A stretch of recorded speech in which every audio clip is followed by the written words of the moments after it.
Welcome to my top 10 most anticipated and noteworthy comics for November 19th, 2025.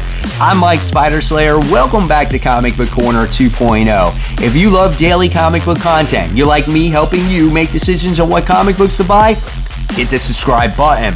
Also, have you ever considered becoming a member of my YouTube channel? It's super easy. Just go onto the home screen, hit the join button. 3 different tiers to choose from, and as low as 99 cents a month will get you early access to my videos. You will also get a monthly membership badge, just flexing how long you've been a member of my channel for, and you'll also get emojis and stickers for live streams and for comments.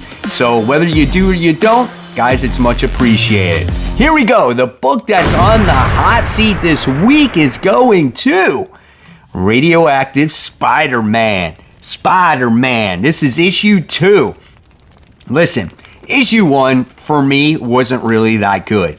But you guys all know that I am the Mike Spider-Slayer, and I read my fair share of Spider-Man books, and I'm kind of curious to see where this story does go. You know, at the end of the day, it does make for a fun discussion on if this book is good or not, so we'll see what happens. This one is 32 pages, $4. Next is the book that is on the rise, and it's another Spider book, and it happens to be all new Spider-Gwen Ghost Spider. This is issue 4. So we get revealed of who the killer actually was that was killing Gwen Stacy's closest friends, right? And yes, it does have to do with a symbiote, but if you did read her first volume, this does tie into all that, which I can appreciate. Stephanie Phillips is the writer for this one, and I felt like the 3rd issue finally got to a point where it was like, all right, this is pretty good now. I'm going to be vested in this. There's some other story threads going on in here as well. I definitely would recommend this book, and we'll see how it continues. Legacy numbering 79, 32 pages, $4 for this comic book. Coming in at number 10, I don't highlight too many of the new number 1s on most anticipated anymore because I talk about it on first issue Fridays. And however, this is a big book for a lot of people. And number 10 most anticipated for me is DC, Marvel, Batman, Deadpool. This is issue 1. So when it comes to this book, it's a $7 comic book. I'm sorry, $8 comic book. It's 64 pages. It's not high up there on the list, but I'm curious to see what DC writers do compared to what Marvel writers do with this anthology comic book celebrating Marvel and DC characters together, right? So again, we'll see what it has to offer. Not too much else to say about it. Ton of variant covers. Pick and choose what you want from it. But yeah, again, 64 pages, $8 for that. Coming in at number 9, like what's going on, dude? It's all spider stuff, right? Coming in at number 9, we have the Amazing Spider-Man issue 16. I didn't even realize that when I was putting my list together. So when it comes to this book, if you've noticed over the weeks, the cosmic side where Peter Parker is at is not in my most anticipated. But when the stuff is more grounded, it is in my most anticipated because I like what's going on Earth more when it comes to our characters filling in for Peter Parker, whether it's Norman, whether it's Ben, and it kind of fleshes out those characters a little bit more, while once again, Peter Parker just remains stagnant. He's in space, working with some cosmic characters, fine and dandy, that's great, great power, great responsibility wherever you are, hook up with some alien chick, whatever. We'll see what happens. Legacy numbering 980, 32 pages, $5. It's got some Spider Slayers in it. Coming in at number 8 is a fun book. This is another Marvel book. Godzilla Destroys the Marvel Universe issue 5. This has been a sneaky book. It wasn't even on my radar. And then I started reading it, and it got better and better and better. And by the time you wind up getting to the end of issue 4, we have Marvel heroes trying to destroy Godzilla, and they form this freaking Voltron or like mech character, right? And it's just like cool. Like one character is like controlling part of the leg, another character is controlling the upper leg, one character is controlling the head. Like I was like, dude, this is sweet. Like I love it. And the battles at hand between the Marvel characters leading up to that was really cool. And I think this is the last issue of it. So yeah, I'm kind of curious to see how it all ends off. But you know, sometimes that's what comics needs. It doesn't always need to be this really super in-depth Jonathan Hickman, you know, world building, character building story. Sometimes you just need to have some action in your comic books with just light storytelling, and that's okay for me. So I like this one. I can't wait. 32 pages, $5. Coming in at number 7, we have The Ultimates, issue 18. Nothing for nothing, I am over the Ultimates. I'm kind of to the point now where, okay, the maker is about to return. Finally, he's been gone for so long. We've been building up the team, the 3-point Ultimates for like 6 months now. And now we get to see a message here from Tony, and it's kind of like a rally cry before the maker makes his return. So maybe this is supposed to get you pumped up for something that we've been waiting for a very long time. So this issue, or the next issue I should say, is pretty much long overdue, and I think people are waiting for this thing to kind of just like end already, you know, or get to that battle at hand. Wish it would move along, right? 32 pages, $5. Coming in at number 6, we have Punisher Red Band. This is issue 3. So soon, when this is over, we're going to get an ongoing of Punisher written by Benjamin Percy. So I'm definitely looking forward to this. Punisher in this issue, or in this series, has no recollection of who he is. He knows he has the skill set to be this brutal killer, and now he realizes that someone is controlling him. But how does he get to that person? How does he get to get his memory back?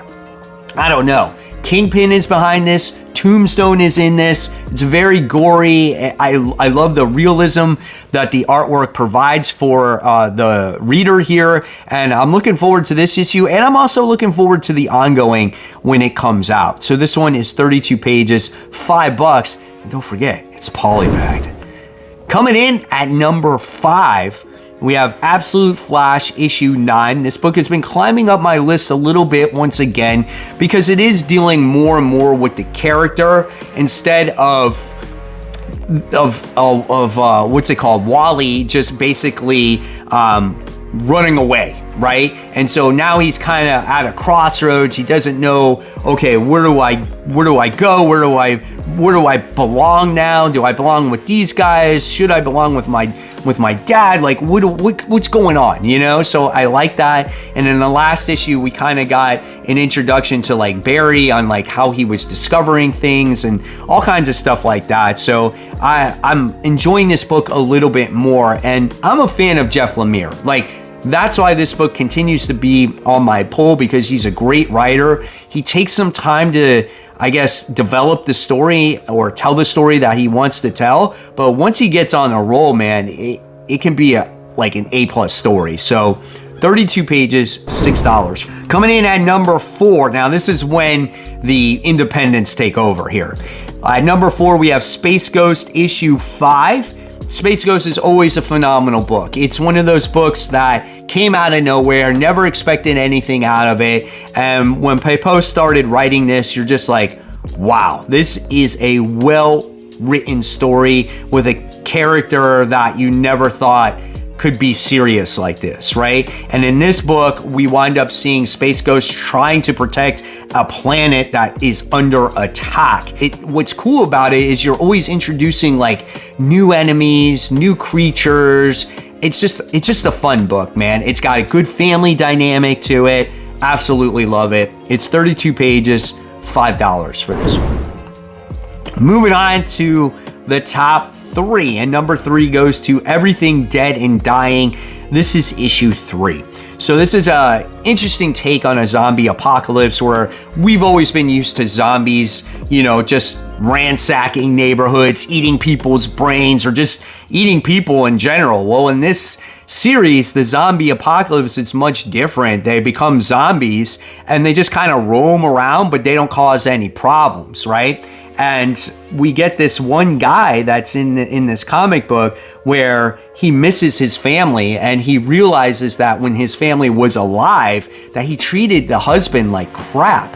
And now he wants to kind of make amends for that and still have his family around while they're zombies. And he keeps like their daily patterns going. And now, for the first time, and I think it was like 12 years or something, we got some outsiders that come in. They thought this guy was in trouble. He starts shooting up his family. He's like, leave me alone. And you feel so bad for this guy because he's been doing this routine for years and years. And now all of a sudden everything is just getting blown up in his face.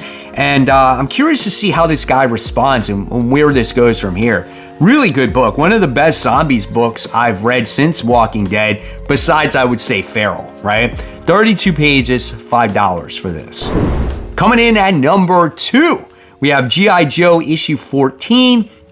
This is the Dreadnought War Part 2. So literally, I just got done reading G.I. Joe issue 13, and that was a phenomenal introduction to this Dreadnought War. And I love Cobra Commander in this book. He's been betrayed by a close ally.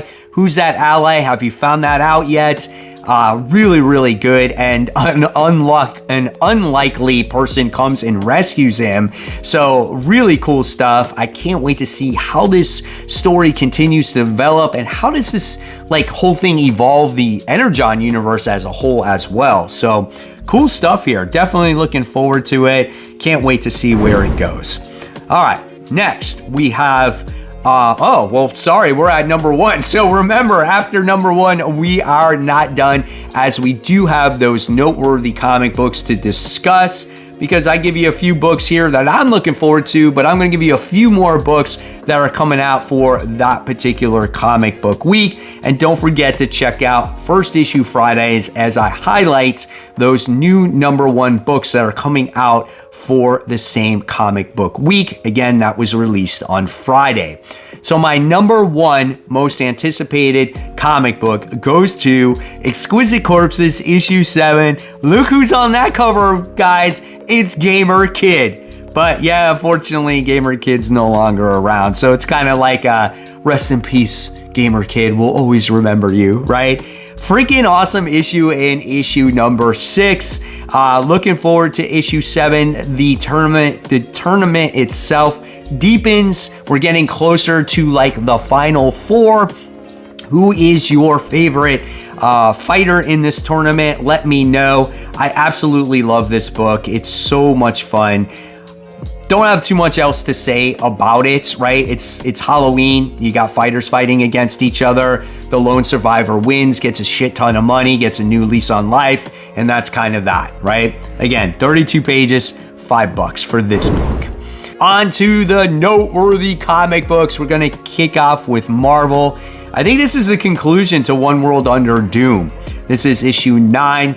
We did get the announcement of who is going to be the new Sorcerer Supreme.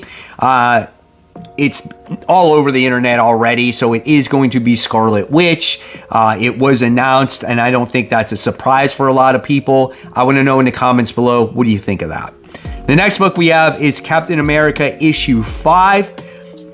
This book's written by Chip Zdarsky. The next major Marvel event, it's like Avengers, I think it is, and it's going to be written by Chip Zdarsky, so it's spinning off of the Captain America book, just so you should know that.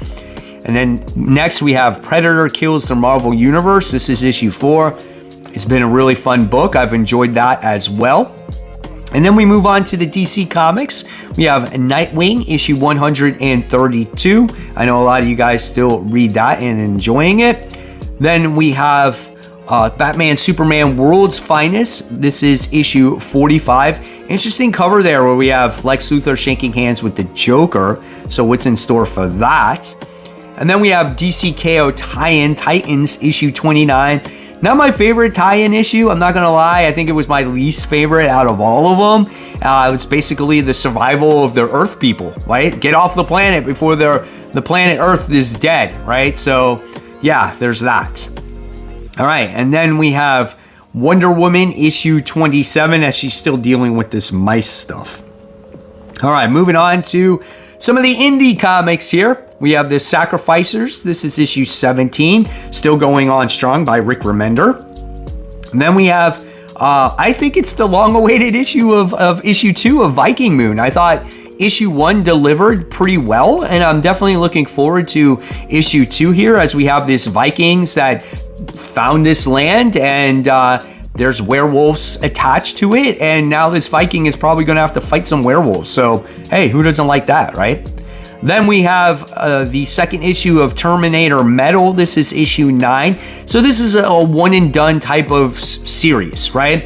The first issue was really, really good. I don't know why I put issue 9. It's issue 2. Issue 1, like I said, was very good, as it introduced like a cast of characters, and you're like, oh, that seems cool. And then the story ends, so now you're going to get a second issue of this. So, I don't know. It's something that I'm not going to pick up, but if you're a Terminator fan just in general, you might like that. All right.